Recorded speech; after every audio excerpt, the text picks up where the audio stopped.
Waalaikumsalam warahmatullahi wabarakatuh. Selamat sore.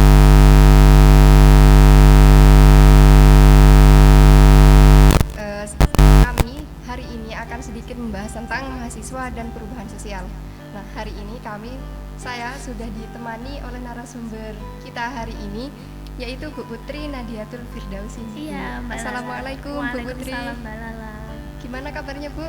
Alhamdulillah sehat, cuman agak sedikit flu. Semoga nggak mengganggu ya. Iya, sehat-sehat Bu. Nah, Amin. ini kami mau sedikit tanya nih tentang mahasiswa dan perubahan sosial. Oke. Nah, itu menurut Bu Putri sebenarnya peran mahasiswa itu gimana sih Bu? Dalam perubahan sosial Iya. begitu ya. Mungkin sebelum ke peran mahasiswa, kita lebih sedikit bahas dulu tentang perubahan sosial sendiri. Jadi kalau perubahan sosial dalam ilmu sosiologi itu perubahan yang terjadi pada aspek-aspek sosial. Artinya perubahan yang impact-nya itu adalah kepada society, kepada masyarakat. Misalnya perubahan gaya hidup, misalnya perubahan cara pandang, misalnya perubahan fashion, misalnya lagi perubahan kebudayaan, kebiasaan, pergeseran norma, pergeseran nilai. Seperti misalkan kita nih ya kena pandemi COVID begitu ya, yang tadinya kita itu kuliah itu luring, sekarang kita sangat familiar sama namanya kuliah daring atau online. Itu adalah bagian dari perubahan sosial. Jadi perubahan cara-cara menjalani aktivitas masyarakat itu disebut perubahan sosial. Kalau ditanya peran mahasiswa dalam perubahan sosial, banyak banget. Jadi kalau mahasiswa itu beda ya dengan siswa. Jadi kalau mahasiswa namanya aja mahasiswa, mahanya siswa, berarti siswa yang dia tingkatannya udah paling tinggi begitu ya. Sehingga goalsnya itu berbeda, targetnya itu berbeda ketika kita masih menjadi siswa. Kalau saat menjadi siswa, mungkin tugas kita itu hanyalah menyerap ilmu. Jadi guru itu tugasnya hanya transfer of knowledge saja. Tapi kalau kita udah jadi mahasiswa, kita nggak hanya masalah nyerap ilmu doang. Tidak hanya menyerap ilmu saja, tidak hanya mendengarkan penjelasan dari dosen, tidak hanya kemudian memahami pengetahuan, tapi kita diminta dan dituntut untuk menjadi agent of change namanya kalau kita kaitannya dengan perubahan sosial. Jadi agen perubahan. Jadi turut memikirkan bagaimana sebaiknya masyarakat di masa depan setelah dia menjalani kuliah gitu. Makanya ketika kita kuliah, ketika kita menjadi mahasiswa, kita nggak hanya cuman belajar di kelas. Belajar di kelas itu penting untuk memperkaya perspektif kita supaya kita ketika memandang satu peristiwa, memandang satu fenomena itu tidak judgmental gitu ya, tidak gampang untuk memberi label gitu ya. Itu fungsinya ketika kita belajar di universitas atau perguruan tinggi. Jadi ketika kita menjadi mahasiswa, kita diharapkan memiliki perspektif yang lebih luas gitu, sehingga tidak gampang kemudian melabeli. Itu termasuk indikator dari perubahan sosial. Diharapkan ketika kita di universitas begitu ya, belajar banyak perspektif begitu ya, belajar yang ternyata tuh banyak sekali cara orang memandang sesuatu. Misalkan kita memandang mic ini ya, kalau saya dari sini mic itu kelihatan busa ya, Mbak Lala dari sini kelihatan belakangnya dan lain sebagainya. Itu pembelajaran untuk membuat kita lebih luas ketika kita selesai dari universitas gitu. Itu bagian dari perubahan sosial.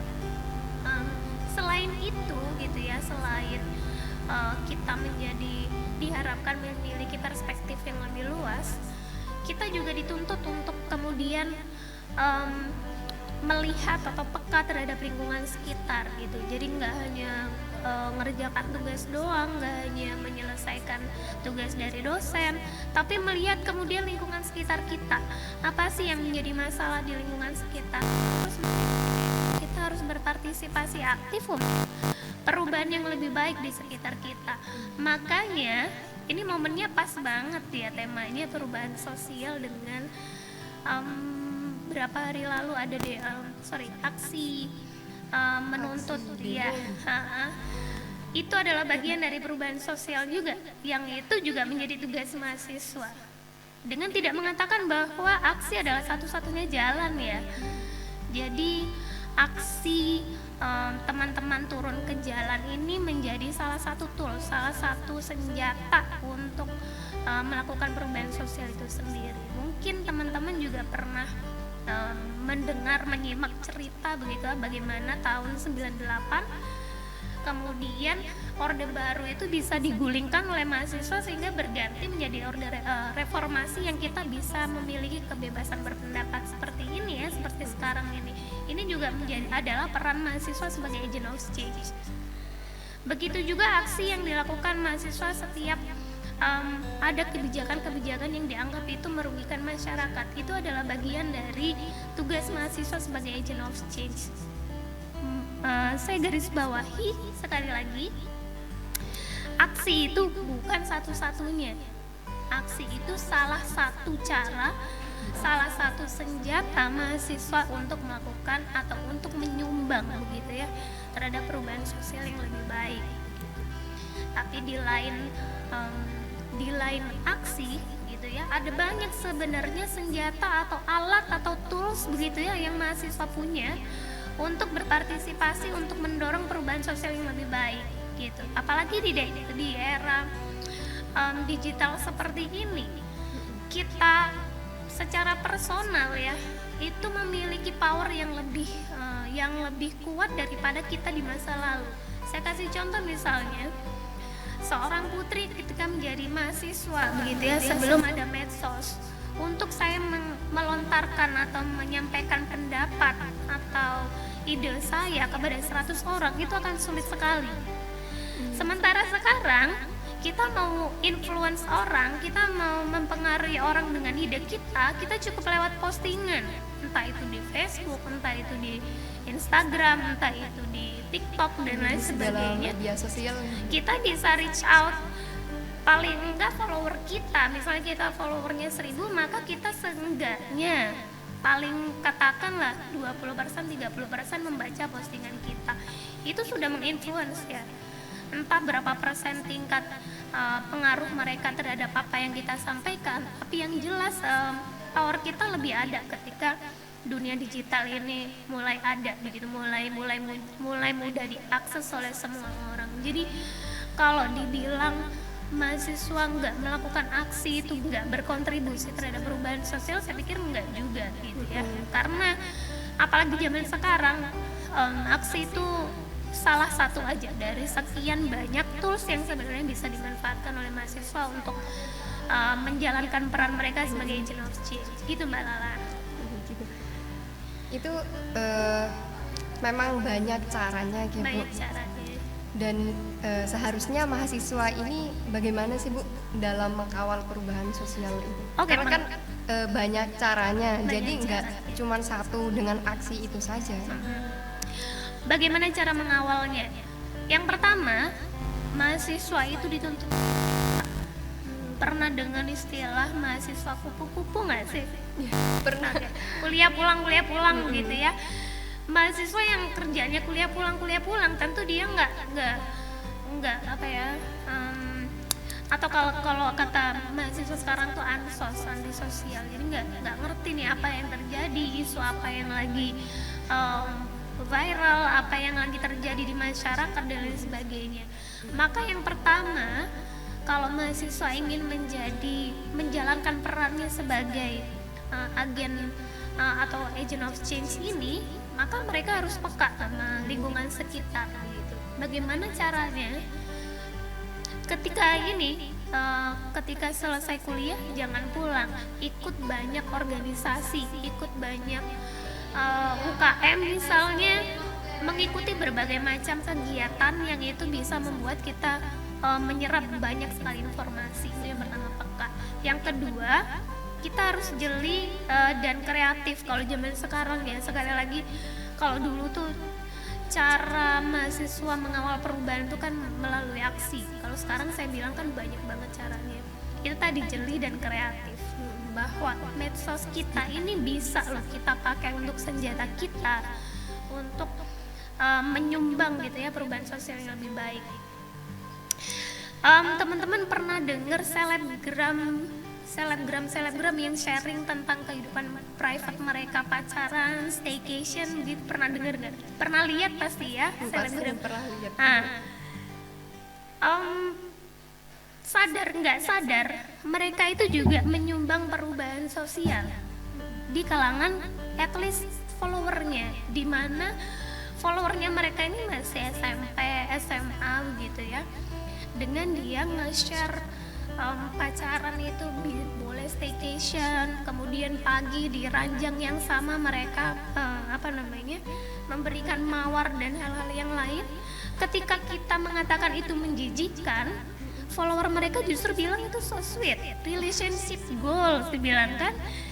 Itu si selebgram ini secara sadar atau tidak dia memberi sumbangsi menggeser nilai-nilai atau norma-norma di masyarakat. Yang tadinya pacaran itu kalau kita ketahuan misalkan check in itu kan malu banget ya, dan itu aib yang harus ditutup rapat-rapat. Sekarang nilai yang mereka geser, nilai yang mereka bawa ke publik adalah staycation itu oke dan so sweet, dan itu adalah relationship goals gitu ya. Jadi teman-teman harus jeli betapa banyak orang-orang gitu ya, karena kita punya power lebih sekarang melalui medsos itu, betapa banyak orang yang menyumbang perubahan sosial yang itu tidak baik. Seperti saya sampaikan tadi, pacaran yang pakai staycation dan itu di share kemana-mana. Paling enggak kan follower mereka juta, ada 3 juta. Bayangin 3 juta orang melihat mereka dan mengagung-agungkan mereka sehingga nilai itu bergeser. Jadi itu terjadi perubahan sosial. Yang tadinya normal pacaran itu paling nongkrong lah, itu paling normal ya, nongkrong begitu barengan sama teman-temannya atau sharing diskusi yang itu tidak lebih dari itu. Kemudian influencer itu kemudian selebgram itu nge-share kehidupan privasinya dan itu dikemas sesweet mungkin sehingga nilai itu bergeser, norma yang tadinya tabu menjadi tidak tabu. Itu adalah masuk perubahan sosial. Makanya saya bilang banyak cara mahasiswa pakai konten-konten kreatif itu termasuk menyumbang untuk perubahan sosial gitu. Tapi yang paling utama adalah bagaimana kita membawa diri kita gitu ya. Jadi perubahan sosial itu bukan kemudian kita jangan berpikir mahasiswa kalau sebagai agent of change itu harus berhasil gitu ya menggulingkan pemerintah yang dolim, berhasil misalkan demo sampai lengser begitu ya. Nggak hanya itu gitu ya, nggak hanya itu. Ketika kita keluar dari universitas kemudian kita lebih bijaksana gitu ya, tujuan ilmu pengetahuan paling tinggi itu kan kebijaksanaan kalau kata filsafat, love of wisdom. Jadi bagaimana ketika kita sudah dari kampus kita menjadi orang yang bijaksana, tidak gampang memberi label, kemudian bagaimana orang-orang sekitar kita terpengaruh sama cara berperilaku, cara berpikir kita. Itu juga udah termasuk perubahan sosial. Jadi banyak banget caranya. Itu kayak selebgram tadi yang sudah disebutkan itu Bu, itu kan secara nggak sadar ya kayak membawa sisi bisa dikatakan negatif positif lah. Ya bisa dikatakan positifnya itu karena apa ya Bu?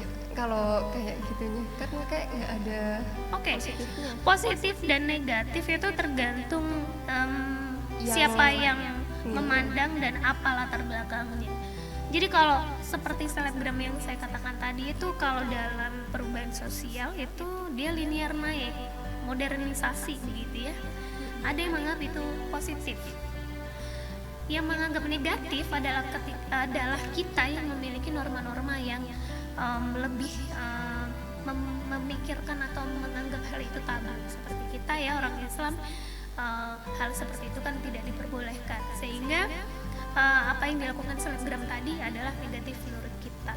Ada yang bilang mengatakan itu positif, itu dari sisi misalkan lebih modern, lebih terbuka begitu ya.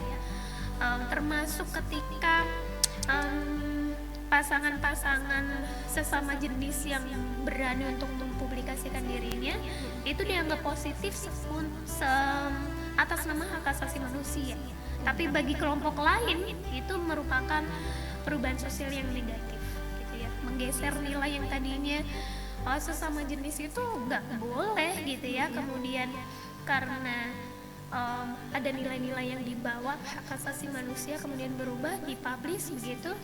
Ada yang menganggap itu positif, itu adalah kemajuan, gitu ya, karena menghormati hak asasi manusia. Jadi negatif positif itu sebenarnya relatif banget. Cuman saya cuma ngasih contoh bahwa perubahan sosial itu bisa dibawa siapapun zaman sekarang dengan cara apapun dan gampang banget, pakai TikTok doang, pakai Instagram aja gitu ya, itu udah bisa kita reach out berapa orang untuk punya pemahaman yang sama kayak kita gitu. Bisa menarik orang, beberapa orang. Jadi terakhir nih Bu, menurut Bu Putri sendiri, kalau mahasiswa di sini, mahasiswa IAI Syarifuddin, itu dalam membawa perubahan sosial itu gimana Bu? Saya tuh sering bilang sama teman-teman di kelas, kalau habis kuliah tuh jangan pulang. Kalau kuliah itu jangan cuma di kelas doang. S1 itu teman-teman 4 tahun ya, 8 semester, dan S1 itu biasanya adalah momen paling panjang untuk eksplorasi diri, gitu ya. Momen paling panjang dibandingkan ketika sekolah lanjutan S2 atau S3 misalnya, itu lebih tidak punya waktu untuk eksplorasi karena sudah bekerja dan lain sebagainya. Kalau S1 itu kita benar-benar punya kesempatan yang besar ya. Jadi teman-teman yang mahasiswa yang pertama harus disadari adalah menjadi mahasiswa itu adalah kemewahan, privilege ya. Nggak semua orang tuh punya kesempatan untuk menjadi mahasiswa, dan ketika kita sudah mendapatkan privilege itu, maka manfaatkan dengan baik. Yang pertama itu tadi, jangan kupu-kupu, ikuti organisasi atau UKM atau apapun yang kalian suka begitu ya, dan jadilah bagian dari agent of change di dalam itu.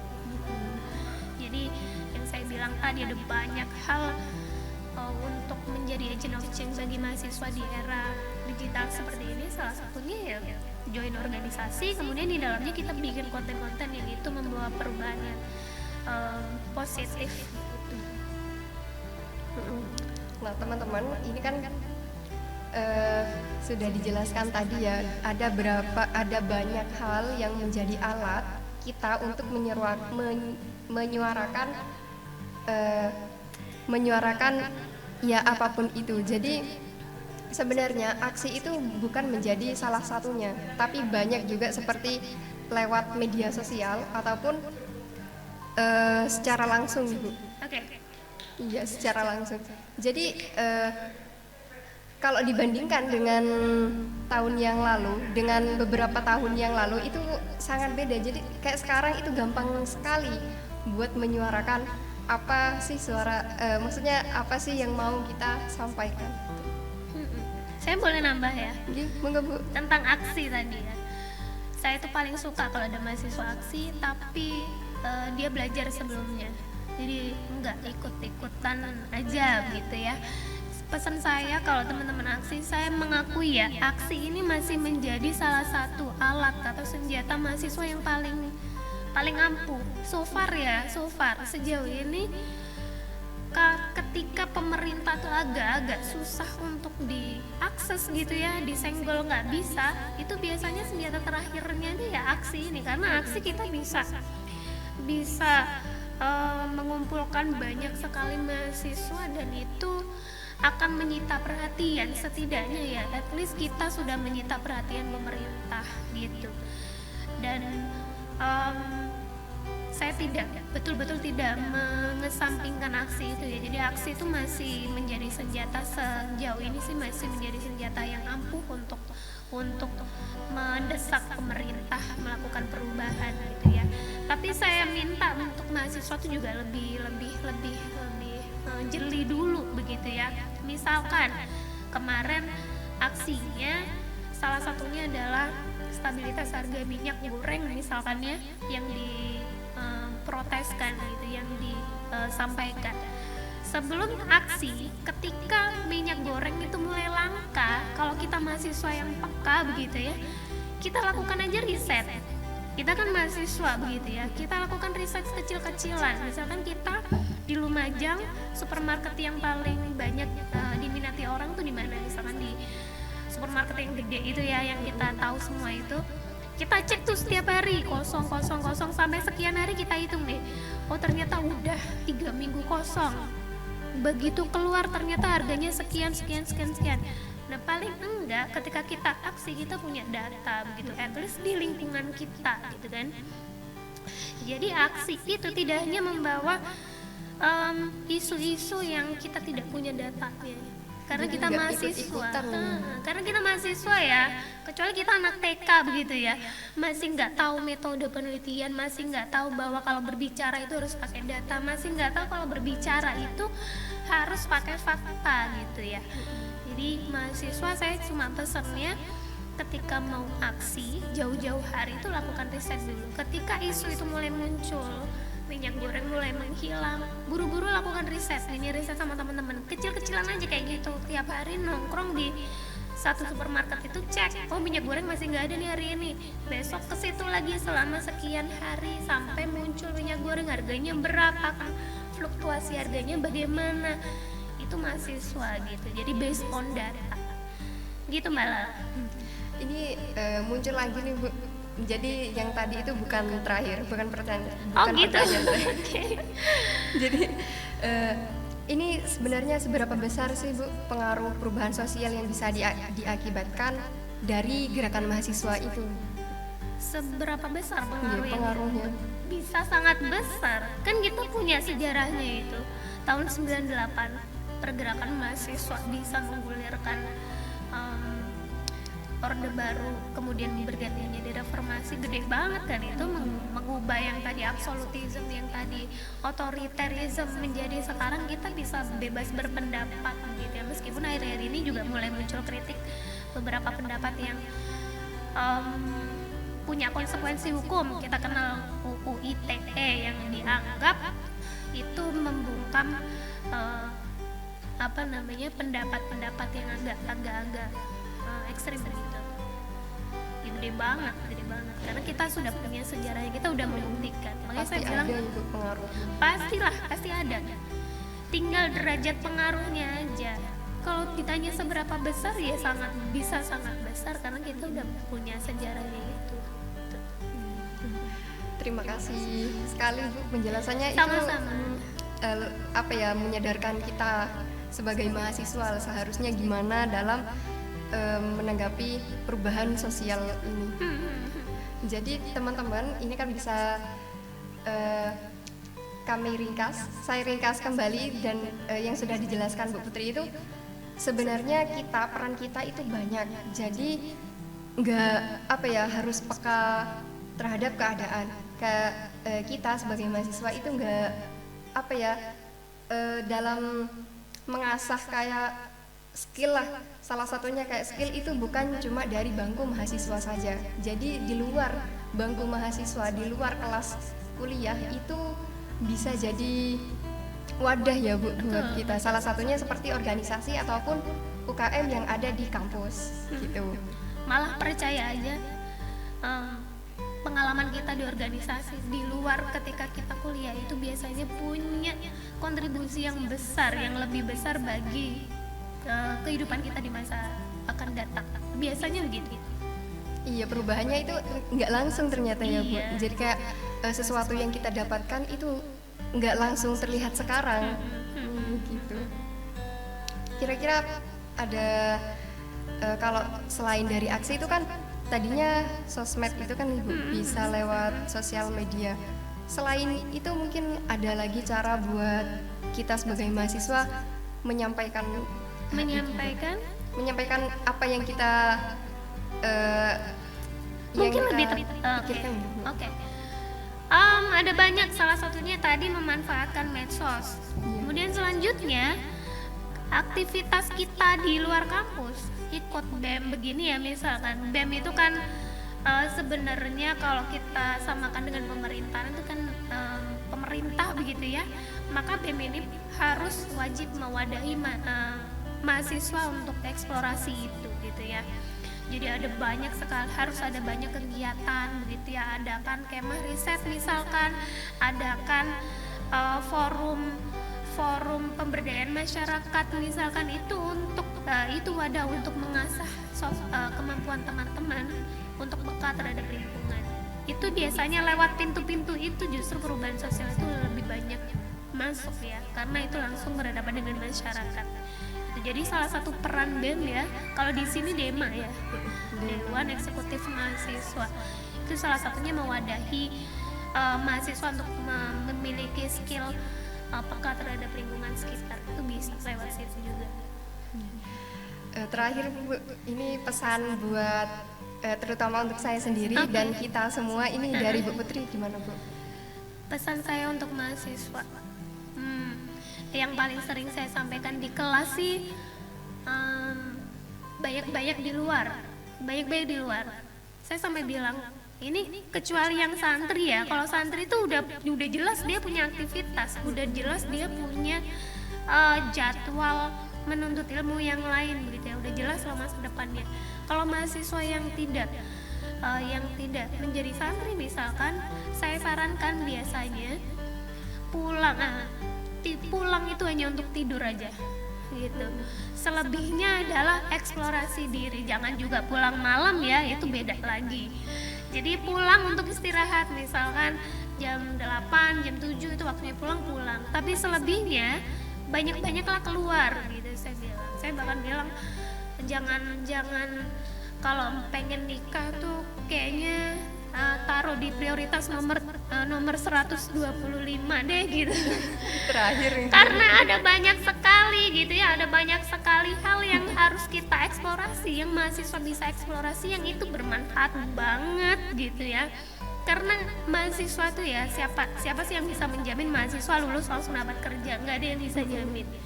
Maka yang bisa mengusahakan kita punya skill yang banyak, kita punya daya jual yang bagus adalah ketika kita menjadi mahasiswa mengasah kemampuan kita sebanyak-banyaknya gitu.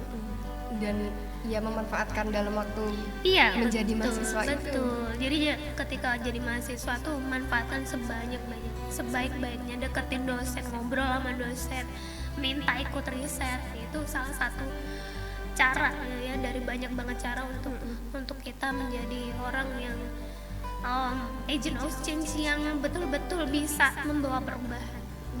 Terima kasih banyak Bu, ini benar-benar Sama-sama. Membuka pikiran loh. Iya. Untuk sekarang. Jadi teman-teman mahasiswa ini kan dalam peran kita itu sebenarnya banyak banget. Jadi jangan beranggapan kuliah itu cuma itu aja. Sebenarnya banyak cara di luar kuliah ya seperti ikut organisasi ataupun UKM yang kalian suka lah. Nah, itu menjadi salah satu wadah buat kita juga dalam mengasah gitu. Jadi sudah dengar kan pesan dari Bu Putri itu gimana seharusnya kita menjadi mahasiswa. Itu saja sih Bu. Oke, terima kasih Mbak Lala. Iya, terima kasih banyak juga Bu sudah bersedia kami tanya-tanya sore ini walaupun keadaannya dan puasa gitu Bu. Puasa dong. Alhamdulillah. Insya Allah. Habis ini buka. Terima kasih banyak Bu. Itu saja yang dapat saya tanyakan. Mungkin misal nih nanti ada pertanyaan-pertanyaan lain bisa lah Bu ya kita ngobrol gitu. Oh iya dong, bisa. Saya tuh sehari-hari kan teman-teman tahu lah saya ada di mana. Saya di kampus tiap hari, bisa ngobrol, bisa banget. Ya, terima kasih Bu.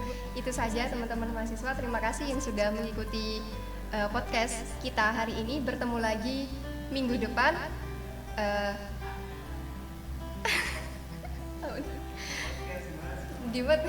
Jumpa lagi di minggu depan bersama kami di podcast mahasiswa. Terima kasih banyak. Wassalamualaikum warahmatullahi wabarakatuh. Waalaikumsalam warahmatullahi wabarakatuh.